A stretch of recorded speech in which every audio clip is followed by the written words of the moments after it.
Hello everyone, this is part 30 of What If Naruto Was the Devil Ninja, and I hope you guys enjoy this video and to like, to subscribe, to share, and check out the playlist, to see more comment down below. Now let's start the intro. They call me a god. They call me a god.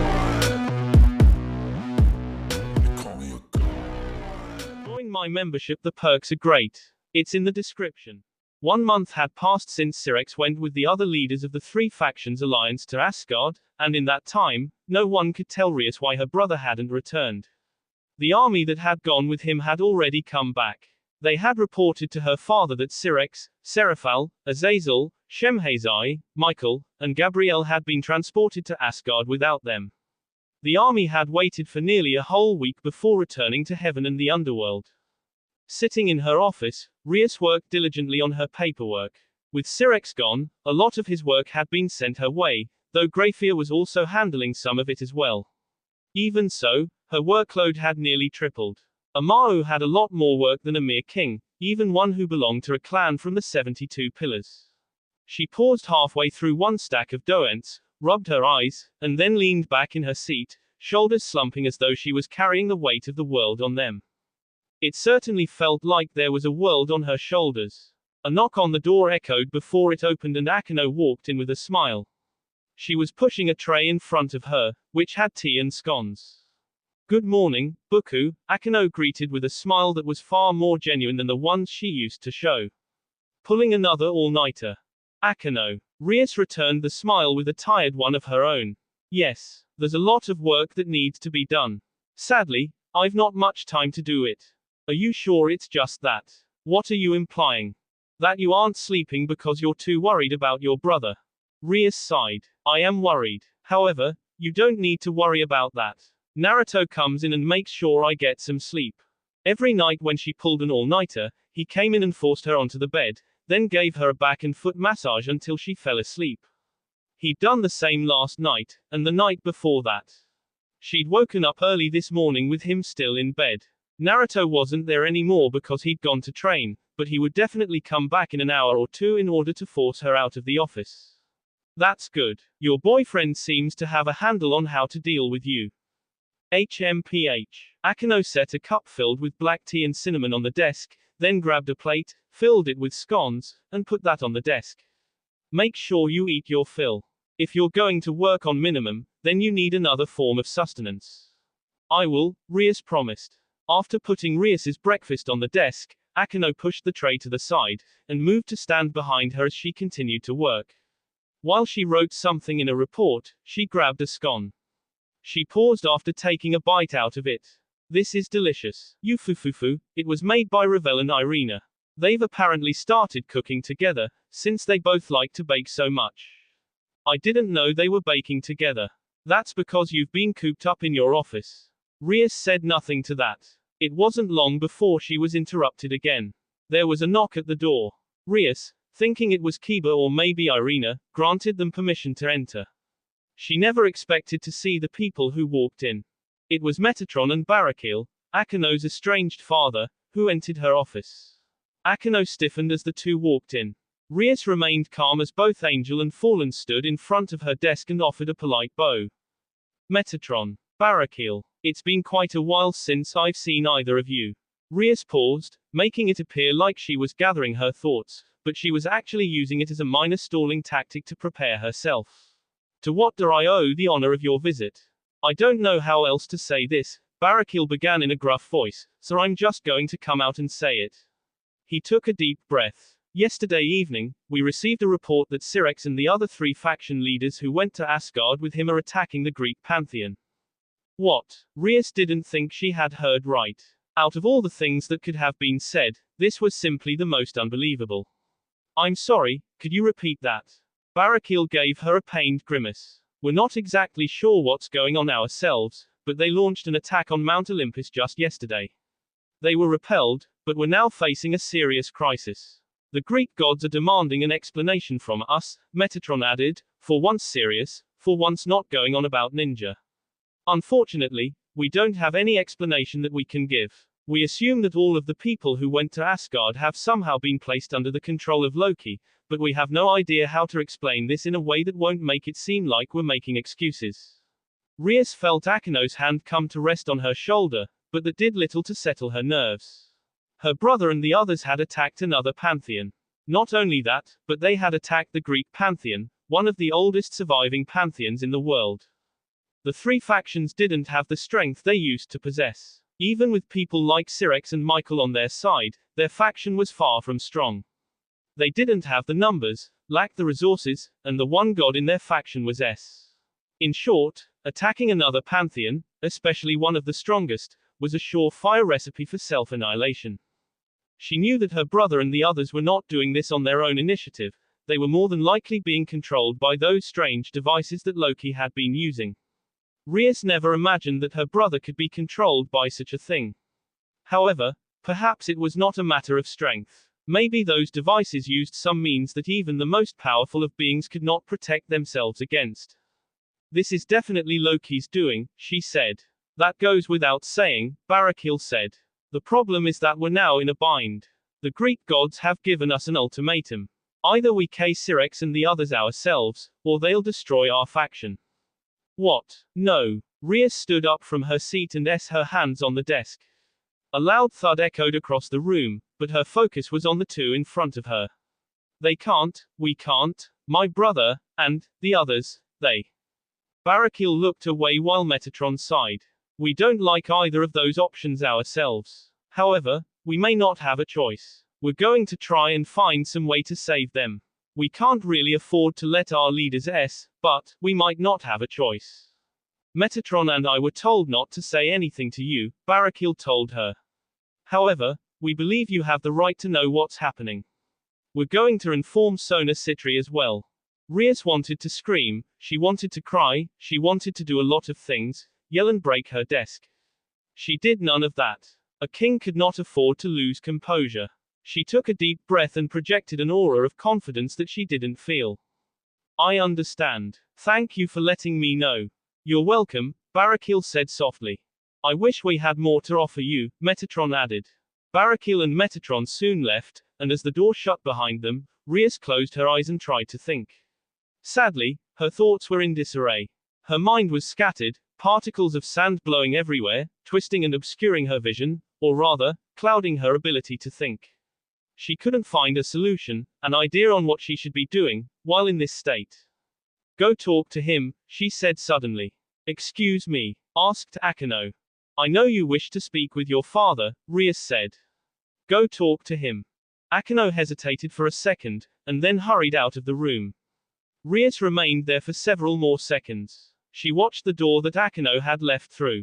Then she stood up and hurried out of the room as well. She needed Naruto. Devil Ninja. Devil Ninja. With Rias' decision made, there was nothing for Naruto to consider. Not only could he not stop her if he wanted to, but he didn't want to, not when the matter involved the lives of 6 leaders of the 3 factions alliance.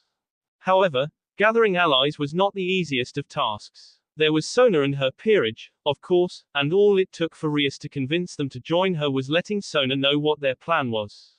However, the others would not only be more difficult to convince, they were tougher to reach. 3 of them were in heaven. Devils could not reach heaven, unless they had a death wish. The divine powers that infused heaven would kill even an ultimate class devil. The person that Rias went to see was Cyrog Bale, the one given the lure of the strongest youth. If they were going to mount a rescue operation, then they would need the most powerful of their generation. That meant adding Cyrog, who was definitely among the top contenders for most powerful, and his peerage, to the team. Taking a trip to the underworld was no simple matter. Rias had to pull many strings to get passage to the underworld, and then they went straight from her estate to the Bale clan's estate without pausing even a minute to rest. Cyrog was already aware of their impending arrival. Someone would be receiving them when they got off the train. The train they were taking was the same one they had used to get to the underworld the first time around. That was normally Koneko's or Office's spot, but they had conceded it to Rias. So kind of them. Anyway, running his fingers through her hair was calming, and it seemed to help her remain calm, so it was a win-win situation. Asia and Issei, who were sitting on a couch immediately opposite them, were also looking out the window. When do you think we'll be in Bale clan grounds? Asked Asia. I believe we just passed the border a few minutes ago, Akano said as she came up beside them. The Bale clan doesn't have as much land as the Gremory clan, Rias added. Her eyes were still closed as she remained where she was, leaning into Naruto's hand as he continued stroking her hair. But that's because they're a smaller clan. Since there are less members, and less of their members own a peerage, their lands are smaller because they don't need as much. I guess that makes sense. Issei scratched his head. I'll be honest, all this devil politics and stuff still has me confused as F. You'll understand it eventually. Akano smiled. Especially if you want to have your own peerage. A little ways off from where they were sitting, Koneko and Gasper were playing a game of cards at a round table. Koneko held a hand over one of Gasper's cards, watched as his expression fell, then switched to another card and watched as his face lit up. She went back to the other card and took it, grinning triumphantly when Gasper tears started leaking from the eye holes of his paper bag. Meanwhile, Kiba was polishing his blade. Only the Gremory peerage was there right now. Office was getting in contact with Team Varley, Irina had gone back to heaven to ask Angelus, Israel, and Ruel for help, and Raynare was traveling to the Fallen Angels section of the underworld to request aid from Burr, Gomery, Lix Tetrax, and Mestama. Sona and Ravel were meeting with Zephyda and Seekvira respectively. With luck and some effort, they would be able to form a large group to rescue Syrex and the others. The train pulled into a station, one that wasn't as large as the Gremory clan's train station, and the Gremory peerage exited the train. They were met by a small entourage. The people, a trio of butlers, took them to a carriage that would drive them to the Bale estate. Naruto had come to expect large estates from devil clans. That was probably why he was surprised when, instead of appearing before a large estate, they were taken to a small house. A really small house. It only consisted of a single story, and while it had more space than a traditional one-story house, it was nothing compared to the massive mansions that the Gremory and Phoenix clans owned. Is this really the Bale clan estate? Asked Naruto. No, it isn't, Rias said. This is Cyrog's personal home. He likes to live away from the Bale clan, since he and they don't get along very well. Master Cyrog is waiting for you all in here, one of the butlers said, opening a door and gesturing for them to enter. Thank you, Rias said, walking past the group as though she was used to not being presented with opulence. Since Rias wasn't disconcerted by the lack of wealth, Naruto didn't let it bother him and followed Rias inside with the others. What he found was a basic hallway that led into a living room-kitchen combination. The floor of the living room was lowered into the ground, covered in white carpet, and looked like a gamer's paradise. There were a bunch of soft couches and bean bags littering the area. A large flat-screen TV sat embedded into the wall, and there were a number of video game consoles, including some of the next-generation consoles that Rias owned. All the members of Cyrog's peerage were present, except for Regulus. They sat on the lounge chairs and bean bags. Coriana and Mestita were playing a fighting game of some sort. Street fighters, it looked like. The others were either watching them or doing their own thing. However, when he and the others entered, everyone turned to look at them. Rias, Cyrog said, standing up from the armchair he'd been sitting in. I didn't expect to hear from you so soon after you returned to the human world. Rias smiled, though it was one without joy. Cyrog, I'd love to say that this is a social visit, but I think you know that's not the case. Cyrog nodded. Something has happened. I don't know what it is, but there's a lot of unrest here in the underworld. I'm guessing you know what's going on. Probably more than you, but I don't know everything. Rias sighed. You might want to sit down. This explanation is going to take some time. Cyrog listened as Rias explained what happened to her brother and the other three faction leaders. It wasn't just Cyrog who listened. His whole peerage paid close attention to what was being said, and Regulus had returned from wherever he'd been when his king called him. Since Naruto had heard all this several times already, he focused more on the expressions of those hearing about it the first time. That's definitely a problem. Cyrog leaned back and crossed his arms. Honestly, if you were anyone else, I'm not sure I'd believe you, but I know you aren't the type to joke when it comes to matters like this. We're planning to save them, but we need help, Rias confided, finally getting to the point of their visit. Cyrog, will you help us? Cyrog grinned in response to that question. Do you need to ask? Our leaders are in danger, and you are asking me to go on a dangerous mission that will show off the strength of myself and my peerage. Of course we'll help. That's great, Rias said. However, there is something I want. Rias paused. What's that? Cyborg pointed at Naruto. I want to fight you. One-on-one. Shrugging, Naruto said, once we've rescued our leaders, I'll be more than happy to kick your a. Barking with laughter, Cyborg grinned fiercely. That's the kind of response I was looking for. There were a few more details that they needed to work out, so Rias spoke over the specifics with Cyborg. What it basically came down to was this: they were going to put together a team, but they were waiting to hear back from Sona, Revel, Rainare, and Irina. When that happened, everyone would meet at their mansion in the human world, and they would hash out a plan to rescue the three faction alliance leaders. Naruto only paid a little attention to the conversation. It wasn't anything that he didn't already know, so he spent more time stroking Koneko's cat ears. However, even touching Koneko's lovely and soft cat ears couldn't stop him from worrying. The Grimoire peerage eventually left after getting Cyborg to promise that he and his peerage would meet them in the human world in 2 days' time. They had selected 2 days because it took at least 1 day to reach the human world without teleportation, which most people couldn't just use on a whim. Naruto had found out earlier that Riza teleporting himself into Rias's clubhouse had been met with a harsh scolding from his parents via Revel. As he sat on the train that would take them back to the Grimoire estate, Naruto wondered how Revel was doing. He hoped she'd managed to convince that stubborn Azefida to at least consider meeting with them. Devil Ninja. After everyone returned home, the girls convened in the large hot spring as a means of relaxing and bonding with their fellow females. Boys weren't allowed. Rias sat on a bench inside of the hot spring. She watched Koneko play with Revel and Office for a while, but she wasn't really in the mood to enjoy their antics today. Exhaustion was seeping into her bones. Ever since she had learned about what was happening to her brother, what her brother and the other faction leaders had done under Loki's command, she'd been working non-stop on getting everything ready for a rescue operation. You look like you're thinking deep thoughts, a voice said in her ear. Sona, Rias greeted as the student council president of Kuo Academy sat down on her left. Her friend and rival retained a composed expression as she glanced at the members of the combined peerages, towel barely covering her modesty, but if one knew her as Rias did, they would know the signs of nervousness. Sona's left leg bounced up and down. Her eyes were slightly twitchy.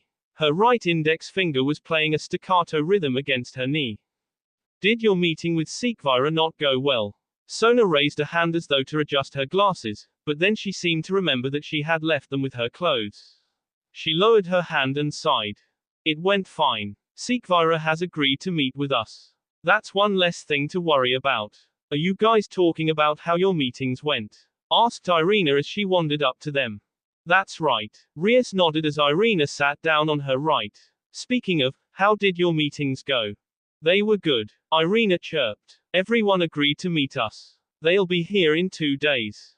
That was a load off Rias's shoulders. She'd been under the impression that the angels and the fallen would be the hardest to convince, but thanks to Irina and Rainare, everyone had agreed to at least meet them at this house in 2 days' time.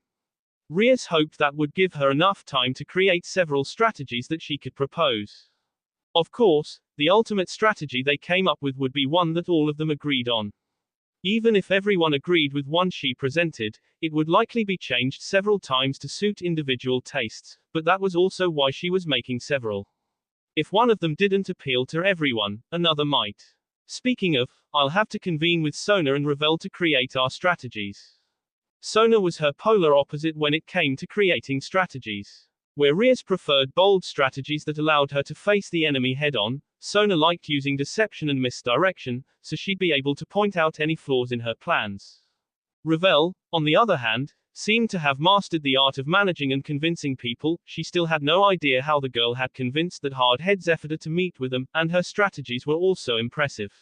She had been Rise's strategist. Were it not for Naruto being her wild card, Rias might have lost that match.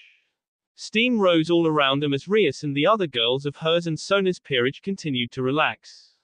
It would likely be the last time they did this for a while. Devil Ninja. Everyone was present. The 2 devils, Sekvira and Zephyda, were standing near the back with their respective peerages. while Sikvira merely had a calm demeanor and seemed intent on observing the proceedings. He wondered what that was all about. Angelus was standing next to Cyrog, and while the youngest of her aces was looking hatefully at the strongest youth, Angelus seemed quite content in the powerful devil's presence. The other two angels sat scattered around the office. Israel sat on the couch, sipping the tea that Akino had so graciously provided. His peerage was gathered around him. Ruel stood as far from the devils as possible. There was also Burr, Gomery, Lix Tetrax, and Mestama. While Lix Tetrax was standing right up front, Burr and Mestama had chosen spots near the back. Gomery was on the couch opposite Israel. Unlike the angels and devils, the peerages were not with them, since the fallen did not have a true peerage system installed. Naruto stood behind Rias, on her left, the opposite side that Akino was standing. He could spot the Gremori peerage throughout the room. Asia and Issei were sitting with Rainare, who silently hovered over them like an overprotective mother. Now that was a surprise. Thankfully, Irina didn't seem to mind. Gasper was hidden in a corner. All these people were probably making him nervous. On the other hand, Kiba stood beside Lix Tetrax, who, Naruto noticed, was absently looking at the handsome blonde with interest. Outside of the Gremori peerage, Rosweiss was also present, though she remained unobtrusive, standing several meters from everyone else with her arms crossed. Ravel was next to Koneko and Irina. Really, the only one he didn't see was. Naruto gave it, of course. He figured she was trying to find out what sort of appearance he liked the best, and he couldn't deny that he had his preferences. Rias was first in his heart. Her appearance was exactly what he loved, but it would be a lie to say that she was the only beauty who got his motor running. He wouldn't get such a serious hard-on for Koneko and Ravel if that had been the case. Thank you all for coming, Rias said. I know that everyone here is busy, so I'll get right to the point. 6 leaders of the 3 factions alliance went to Asgard over a month ago and were defeated, placed under Loki's control. The F do you mean they were placed under Loki's control? Zephyda was the first to speak. I mean just that, Rias replied. Loki somehow got his hands on a device that can control other people, regardless of their power, and he's using that device to control Syrinx, Michael, Azazel, Seraphal, Gabriel, and Shemhazai. How is that even possible? Asked Angelus. A device that controls people. I mean no disrespect, but it seems impossible for something like that to exist. The devices are powered by nature chakra. Naruto fielded this question. I'm not sure what any of you know of nature chakra, but the basics is that it's the energy that permeates the world. This means that it's powered by the world's power, which is thousands of times stronger than any one angel, devil, or fallen angel. It wouldn't be that hard to control someone, even an ultimate class devil, with this power.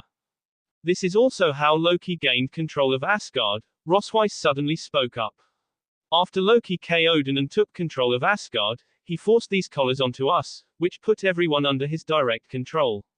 We were still conscious of what we were doing, but we couldn't do anything to resist. Even our strongest Asgardians were helpless. Most of those living in Asgard were gods. Their powers were undeniable, and thanks to the strength of their pantheon, which was one of the strongest, they were even more powerful than most other gods and goddesses. The only people of Asgard who were not gods were the heroes and the Valkyries like Rosweiss. However, even they had strength that was on par with the gods. Rias had once put them near the top in terms of individual strength. She said they were stronger than most people in the 3 Christian factions, people like the Maris and Archangels being the exception, and that any one Asgardian could defeat an entire army of devils on their own. That this device could control even gods was cause for alarm. You mentioned before that the leaders of the 3 factions alliance have been subdued by this device. Sikvira prodded Rias to continue. It's more problematic than that, Rias said. Syrinx, Seraphal, Michael, Gabriel, Azazel, and Shemhazai attacked the Greek pantheon just 3 days ago. The Greek pantheon was hands down one of the most powerful pantheons.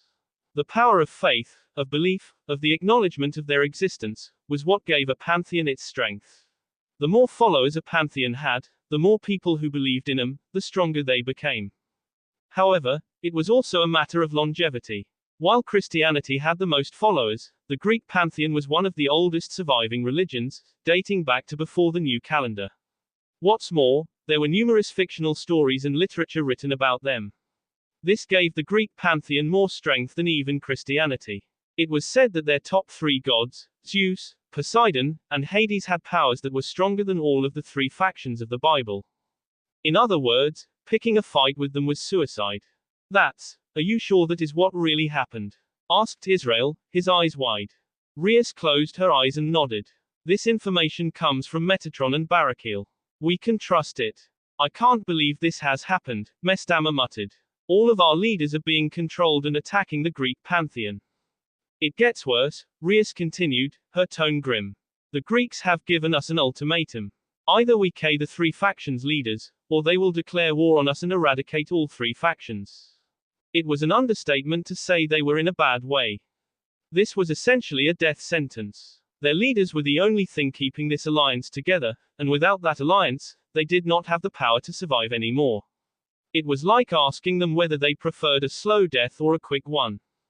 Before we begin to panic, I believe Rias has a plan, Cyrorg said just as everyone was about to start freaking out. He gestured to the redhead. Rias, I believe now is the time to unveil your plan to us. You are right, Rias said. I have several plans, of course. We'll select the one that has the best chance of succeeding, and modify it to suit our strengths. Selecting a plan was a lot harder than it sounded. While everyone, even Zephyda, agreed that they needed to do something, it seemed as if no one could decide on what they should do. Someone always had something to say, some complaint to make. It only seemed to get worse as time went on. The more plans Rias proposed, the fewer people who sided with her, until they even started questioning her abilities as a king. Rias, to her credit, accepted their criticisms with aplomb, stating that while none of them were the most ideal plans, they were the only ones that had a chance of success. All of you need to be quiet. A shout suddenly interrupted all of the arguing. It was, surprisingly, Ravel who had done the shouting. What was that, Chibi? Zephyda glared at her. You wanna go? You picking a fight? If you'd like me to reveal what your hobby is to everyone here, I suggest you back off, Ravel said. HRK. As Zephyda paled and stopped talking, Ravel moved to the front of the office and turned to face everyone there. All of you are arguing about whether any of these plans will work, but none of you have even proposed a single plan of your own. Rias, Sona, and I carefully went through every plan we could think of and selected these ones because they have the highest possibility of working. They were made specifically to play to each of your strengths. Now, it's fine if you don't like any of them, but unless you have your own plan, I suggest each of you shut up and listen because right now you all sound like a bunch of idiots. Naruto was impressed with how Ravel put everyone in their place. Those gathered were so silent now that he could have heard a pin drop. And what's more, they didn't seem capable of even forming words. A few of them were just soundlessly moving their mouths, as if they wanted to say something but couldn't. Finally, I don't really have a problem with your plans, Cyrorg said. My only real concern is that the majority of these plans hinge on those two. He pointed at Naruto and Office, who were still holding hands. Ravel looked back at him, glanced at Naruto, and then squeaked and looked away. Naruto sighed. It seemed she still couldn't look at him for some reason. He didn't know why, but she had been avoiding him for the past few days. She's been masturbating to you, Office said. Excuse me? Naruto asked. Ravel. Office nodded at the girl with blonde drills. Every night, she's been masturbating while calling out your name. I think she's too embarrassed to face you. I did not know that. So that's what was happening. Well, he guessed it was good to know that the reason Ravel couldn't look at him was because she was embarrassed about masturbating to him, but now came the question of what he should do about it. Should he confront her? Should he wait for her to come to him? Whatever he decided, he should make a decision today. They'd be leaving soon, and it was better to resolve matters like this while they still had the chance. Thank you for telling me, he said after a moment. Office nodded. After we rescue those faction leaders, you owe me a date. Naruto blinked, and then nodded. Okay, sure. After we rescue Syrex and the others, I'll go on a date with you. I'll hold you to that. While Naruto and Office were having their own conversation, Rias defended them. The reason we're relying on these two is because of their powers. Office is the Ouroboros dragon, the immortal dragon god. Out of all of us, she's the only one capable of taking out an entire pantheon by herself. Likewise, Naruto has a power sealed inside of him that is close to being on par with Office. We have no choice but to rely on that power. Okay. Point. Cyborg looked at Naruto and frowned as though wondering if what Rias said was true. He probably didn't like the idea that Naruto was holding back his power. However, you are saying that they are going to take on the Asgardians and Greeks by themselves. Isn't that a little much, even for them? Rias shrugged. What do you want me to say? We can't afford to fight either Asgard or Greece. We'll need the majority of us to confront our own leaders and wrest those mind control devices off of them. All 6 of our leaders are strong enough to take 1, 2, or even 3 of us out with little effort. To beat them and force those devices off, we'll need to team up on them. I guess that's true. Cyborg sighed. All right, I concede your point. Does anyone else have anything they wish to say regarding this plan? Asked Rias. When no one spoke up, she nodded. All right, let's all sit down and determine how we're going to divide our forces. Devil Ninja. Every woke up early the next day. After eating a quick breakfast, the group, which had become massive enough that they had to hire a bus to drive them to the airport, boarded a private jet owned by the Gremori clan. Unfortunately, a private jet was not large enough to house over 40 people, much less the large number created by Rias, Sona, Cyborg, Seekvira, Zephyr plus their peerages, and then Angelus, Israel, and Ruel plus their brave saints. To that end, they ended up taking 2 private jets. Fortunately, the Gremori clan owned more than one jet. The flight from Japan to Greece took a total of 12 hours and 17 minutes. Their flight took them from Tokyo to Athens. They arrived at an airport, were offloaded and, after the second private jet set down, they boarded a large double-decker bus that Rias had somehow procured, which would take them to another mansion owned by the Gremori clan. I had no idea your clan owned holdings in countries besides Japan, Naruto muttered, staring out the window. The architecture in Greece was a lot different than in Japan. While the modern buildings were similar enough, interspersed throughout them were more ancient structures built using columns and large triangle-shaped roofs. There were also a number of buildings that looked like they had a hole or sunroof in the middle. Very different. Just because I chose to live in Japan doesn't mean that the Gremori clan only owns property in Japan, Rias said. She was sitting in the seat behind him since both his left and right were occupied by Koneko and a very cuddly Revel. It was a lot harder to deal with because she no longer looked like a child. Huh, I suppose I should have guessed that. Buku lives in Japan because she's a weeaboo. What? I am not a weeaboo. Rias shouted, blushing beet red from the roots of her hair down to her neck. That's a very misguided term, Revel said.